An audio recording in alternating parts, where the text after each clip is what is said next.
So, ayun guys, i-share ko sa inyo kung paano ba yung ginagawa ko sa PVC ID. So, syempre, ipiprint natin yan using pigment ink. So, tapos, iba yung paper na ginagamit natin dito. Basta pang PVC ID paper siya, na nabibili natin yon bundle. Kapag bumili tayo ng paper na yon, may kasama na siyang PVC card. So, bundle na siya guys. Tapos, pag print natin siya, make sure naka-mirror.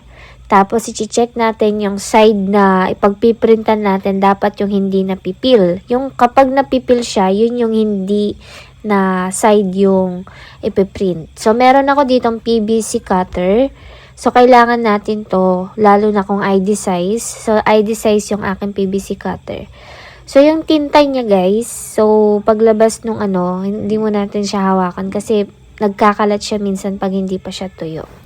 So, ito naman yung PVC card. May plastic din yan na kailangan nating alisin muna bago natin ilagay yung PVC na print natin.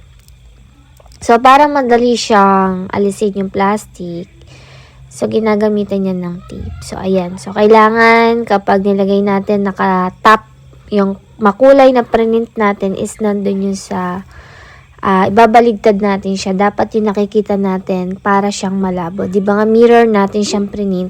So, kapag nilagay natin sa PVC card, makikita natin siya kung tama ba yung pagkalagay natin. So, ayan. Nahirapan na ako sa kuko. Pwede pala na tape. Tape yung gagamitin natin, tapos biglain natin. Mabibiglang maaalis yung plastic. So, ayan, ang haba pa ng explanation ko. Meron pa tayo dito 2 minutes para magkwento. So, baka meron pa kayong ibang technique kung bakit mas malinaw yung PVC nyo, anong ginagamit nyo, pwede nating i-comment yan.